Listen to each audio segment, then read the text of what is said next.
everyone, my name's Caitlyn. Welcome back to my channel, or welcome if it's your first time here.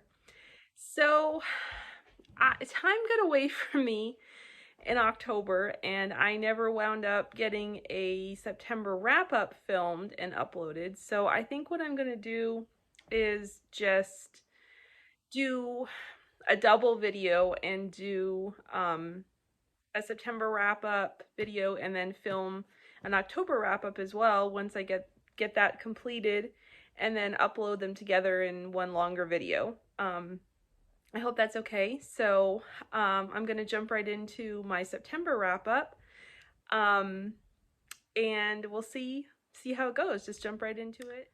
So I actually read 10 books, although I suppose it would be 12 because one of them was a novella collection that had 3 novellas in it. So it could be 12, could be 10, whatever.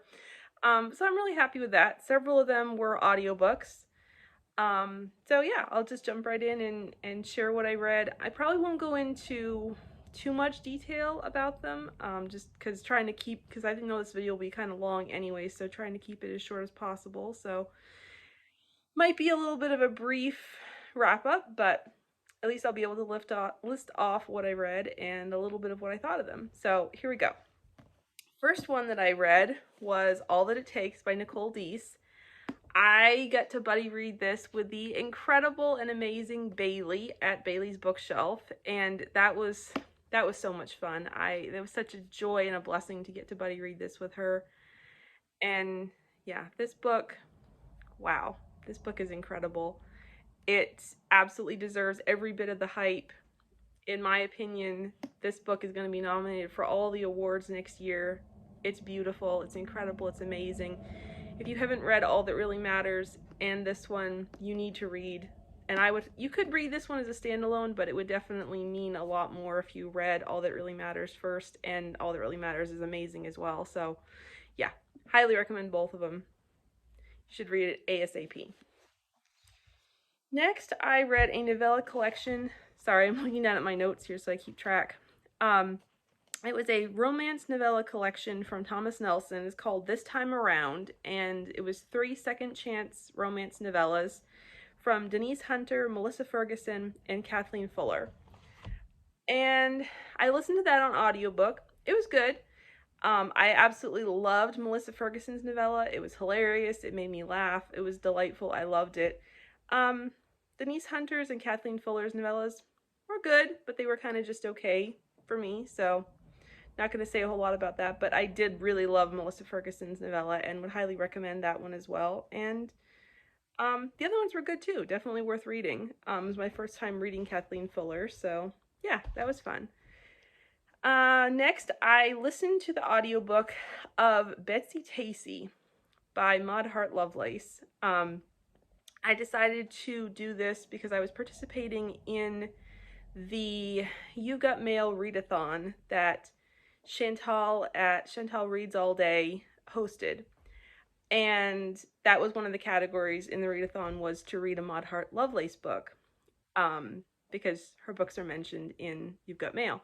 So I decided to read Betsy-Tacy because I had never read that one before. I had read one of her other books that was set in the same town, but I hadn't read any of the actual Betsy-Tacy books.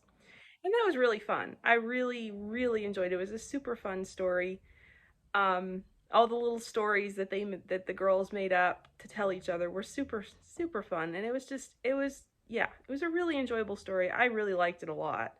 So would definitely recommend it. Then I read Bring Her Home by Hannah Currie. This book, wow, this book is so beautiful. I've talked about it before, so I won't talk about it too much because I don't want to sound like a broken record, but I highly, highly, highly recommend this book. It is beautiful. It is about a girl who is a princess. She is a daughter of the king of this country. It's medieval, but it's not, I don't think it's set in it's not like a fantasy world at all, but I think it's a made-up country. I think it's a fictional country that it's in. And it is medieval. It's Lady Evangeline, and she is the youngest of 3 sisters, and she runs away from home when she is 15, I think. Yeah, I think she was 15. She runs away from home, and it's a story of what happens to her afterwards. Her father sends out his best knights with the command to bring her home. And the story picks up when they find her, when they figure out where she is. And it's oh my goodness, it's a stunning story. It touched my heart because there are so many things. It's a retelling of the prodigal son parable. In this case, it's a prodigal daughter, but there are so many things that, like, she's made a ton of mistakes. She's taken a lot of wrong turns in her life, and she believes that there's no way that her father would ever welcome her back or want her back. And the way, like every time someone said to her, "You are wanted, you are a daughter of the king," it touched, all those things touched my heart so deeply, because knowing that is who we are to God, to our Heavenly Father. And this book is just stunning. The romance is beautiful, but the faith in this book is just unbelievable. I can see this book becoming a classic of the Christian romance genre alongside Redeeming Love. I really can. I really highly recommend it. It's just an absolutely stunning, beautiful, powerful book. It does need a couple of trigger warnings. There's some mental health struggles, and also some self-harm in this book, so it could be triggering for some people. But again, such a stunningly beautiful book that is so well done, and just, I guarantee it'll touch your heart. Okay, next I read To Win a Prince by Toni Shiloh, which is again another stunningly beautiful book. This is the sequel to In Search of a Prince. So this is Iris's story, and I loved Iris in Search of a Prince. She was so much fun, and I was so excited to read her book, and it was definitely, everything I could have dreamed of. I love Toni Shiloh's books. I've read all of them to date, and they're all fabulous, so highly recommend this duology. It's a beautiful, beautiful redemption story and a beautiful salvation story, and Iris is so much fun, and just an absolute delight, and highly, highly recommend it. Then I read A Christmas Spark. This is this is a clean romantic comedy. It's not Christian fiction. It's just a novella, and this I really enjoyed. It's by an author that I never read before, which is Cindy Steele. And it was a good story. It's about this woman who is a romance writer who is very close to her deadline for her next book. So her friend lets her best friend from high school, who is now her sister-in-law, gives her and her husband's cabin up in the woods for the week leading up to Christmas, for her to kind of get away and finish her book. And then the best friend's husband, which is the brother of the heroine, also gave the keys to the cabin to his best friend, which is the hero in this book, so neither one of them knew this. So they wind up there together. It's a stranded together story. It's also enemies to lovers. And it was really good. It was really fun, really enjoyable. The romance is ultimately clean. It does not go beyond kissing. There are a couple of scenes of them cuddling on the couch. There are a few kind of mild innuendos in this book that they're not terrible, and they're not done seriously. They're kind of done as a joke, but I would have preferred for them not to have been there, but they didn't ultimately affect my enjoyment of the book. There are also a couple of scenes, like I said, the romance is completely clean. It does not go beyond kissing at all. But there are a couple of scenes that might make some readers uncomfortable, and I don't really want to say much about them because they could be because they kind of factor into the plot. So I feel like they could be spoilers. So if you'd like to know more about them, you could get in touch with me. You can either leave a comment and we can get together. You could send me a message on Instagram and I can let you know a little more about it. But I did ultimately enjoy this book, and I am excited to read more from Cindy Steele. And like I said, ultimately the romance is completely clean. There is not anything objectionable in regards to the romance. There just are a couple of scenes that might make some readers a little bit uncomfortable. So yeah, if you want to know more about that, you can get in touch with me and I'll let you know. But yeah, so really enjoyed that. Then I listened to the audiobook for The Mostly Real McCoy by Julie Christianson. This one was so fun. Yeah, it's a small town, sweet, clean rom-com, and it was just so fun and absolutely delightful. I don't know, I lost count how many times I laughed at this book. It was so much fun, and she's definitely become a favorite author for me. This was my first time reading her books, and I'm really excited to read all of them now. And then I listened to the audio of By Your Side by Kasie West. This is only the second Kasie West book that I've ever read. The first being On the Fence, which I read several years ago and really loved that one. And I've been wanting to read By Your Side ever since and just hadn't gotten around to it. And I really loved the part where they were trapped in the library. I really, really loved that part. I don't know, for some reason I guess I was under the impression that the entire book was them trapped in the library, and it's not. I think it's even before you get to the halfway point that they are no longer trapped. Sorry if that's a spoiler, but yeah. So that the rest of it didn't really do as much for me, and I don't know. I guess I'm not really that big of a YA fan these days, so yeah. It definitely, I really did ultimately enjoy it, but not a favorite. But I would definitely be willing to try another book by Kasie West in the future. And then lastly, I listened to the audiobook of Explosive Force by Lynette Eason, which is really, really enjoyable. I really liked it. It was a good romantic suspense, from Love Inspired Suspense. Lynette is one of my favorite romantic suspense authors, and I have been for a while now had a goal set to read all of her books, and I'm getting very, very close to having read all of them, and so that one got me one step closer. So I was excited to read it, and I really enjoyed it. So yeah. So that's everything that I read in September. So the next video that you will see will be my October wrap-up. So I'll see you in that video. Thanks. Hello again, everyone. So you just saw my September wrap-up. So today I will be doing my October wrap-up. So yeah, let's just jump right into it. I ended up reading 8 books in October. So that was pretty good. Not too bad of a reading month. I would have liked to have read a couple more, but it didn't happen, so that was okay.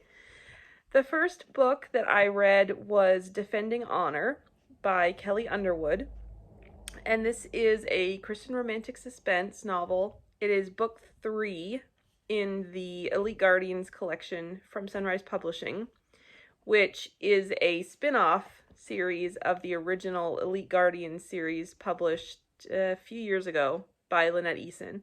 So Lynette is mentoring the 3 writers of this series. So all the books in the series have been really awesome. I think this one, though, Defending Honor might be my favorite. It was just a really, really amazing Christian romantic suspense novel. The pace was pretty crazy. I loved it. I loved every minute of it. I love a fast-paced story, and this one was very fast-paced but also very well balanced with the romance development, and yeah, I loved it. I really, really loved it and highly recommend it. Then I read Not Another Christmas by J.C. Weaver.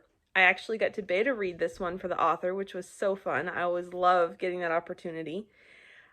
This is book 3 in her Sinclair Sisters series, So each book, there are these 3 sisters, and each book in the series is about a different sister. And this is the 3rd and final book in the series, and I have not yet read the first 2, but I didn't have any trouble following this one. But I am super excited to go back and read the first 2. I have read a number of books by JC. She's an indie Christian romance author, and she is amazing. I love her personality. I just love getting to follow her on social media, and I love her writing. So yes, this is another really great one that I'd highly recommend. It is in the Destination Christmas collection, which I'll post the link in the description too. That's a collection with 3 other authors. And I think it is, if it's not yet, it will be sometime in the near future available in paperback on its own on Amazon. So yeah, highly recommend that one. Then I read the first book that I read for Katie over at Paperbacks and Ponytails, Journey Through the Bible Readathon. I did manage to get 5 books, so 1 from each category, I guess, of the Choose Your Own Adventure challenge. I did manage to get the 5 books read. I did have to swap out one of them, which, you know, that happens. Do you all ever have to do that if you have a reading challenge or a readathon or something? Do you all, ever have to deviate from your plan and pick a different book because you run out of time or something? I hope, please say I'm not the only one who has to do that. Anyway, so the first book that I read for that challenge was, that readathon, not challenge, readathon, was A Family Under the Christmas Tree by Terry Reid. And I do have the physical book, but I don't have it with me, so I'll put the picture up here. I really loved this one. I had seen the movie years ago when it came out, the Hallmark Channel movie that they made. They, of course, being that it was Hallmark, they cut out the faith story that was in the book, and so I really enjoyed the faith story in the book. It was really good. The whole book was sweet. It's just Christmassy vibes, definitely feels like a Hallmark movie, and it's just really sweet, really fun, and just, yeah, it was delightful. I really enjoyed it. Then I listened to the audiobook of Finding Love in Sun Valley, Idaho by Angela Ruth Strong. This is the first book in the series, and I loved it. It was awesome. It's about a woman named Emily who she's from Idaho, and she goes back to Idaho to film a movie. She's a Hollywood star. And she goes there to film a movie called Whitewater Wedding, and the hero, Trayson, is one of the rafting guides for the movie.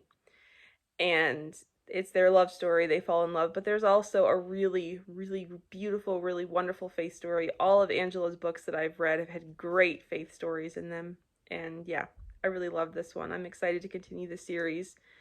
I think it's the 4th book in the series or 3rd book in the series. I can't remember which one it is, but her book Finding Love in Big Sky, Montana became a TV movie as well.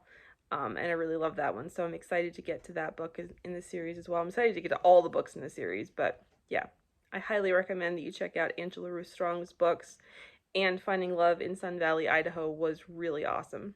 And the narrator is pretty great. I listened to the audiobook, and the narrator was awesome too.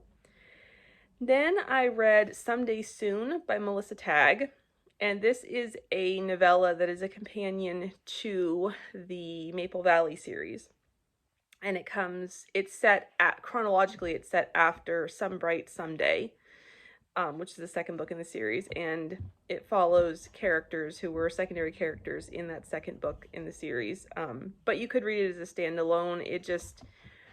There are some certain things about about who the hero is that would be spoiled for Some Bright Someday if you read Someday Soon first, but you could read Someday Soon first. That would be fine. I love Melissa's books, and this was the only one of her books that I hadn't read yet. I still need to read A Seaside Wonder that just released in October. But yeah, I really enjoyed this one. It was so fun. She's an amazing writer. I adore her books, and yeah, really love this one as well. Then I read Rescue on the Run by J.C. Bullard.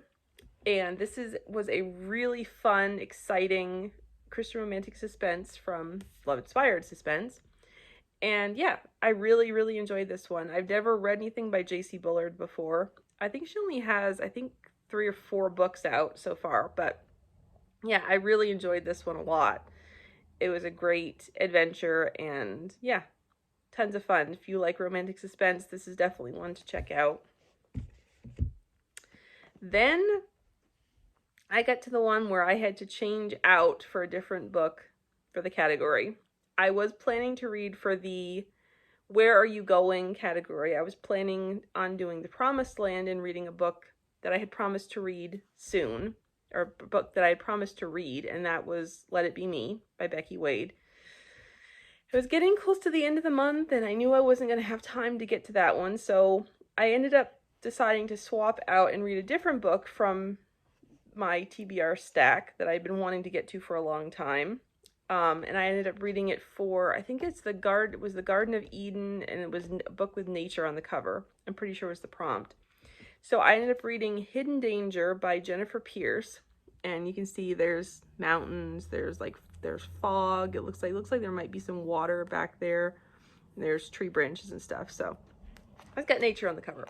So this is a Christian romantic suspense novel, and I really enjoyed it. I've never read anything by Jennifer Pierce before. She's been on my list for, I don't know, quite a while now as an author that I wanted to try, and I really enjoyed this one. It was fun. It was fun. It was a really good read. It was very suspenseful, very action-packed, very fast-paced. So, yeah, if you like that, I highly recommend checking out Hidden Danger. And then last up, I read Betsy by Sarah Monzon. Now, this is book 5 in the Sewing in SoCal series, which is about a group of sewing ladies that are best friends, and each one follows a different woman in the group, and this is the 5th one that is about Betsy. This one is so much fun. I just absolutely love this one. I don't know, it might be my favorite in the series. I don't know, because I loved them all so much. This is, if you've ever heard of the grumpy sunshine trope, this is a reverse grumpy sunshine trope, because normally it's the guy is the grump and the girl is the sunshine. Well, this one, Betsy is the grump and the guy, Asher, is her sunshine. And yeah, he's so sweet. He's so awesome. Betsy is a sound engineer and Asher is a worship singer.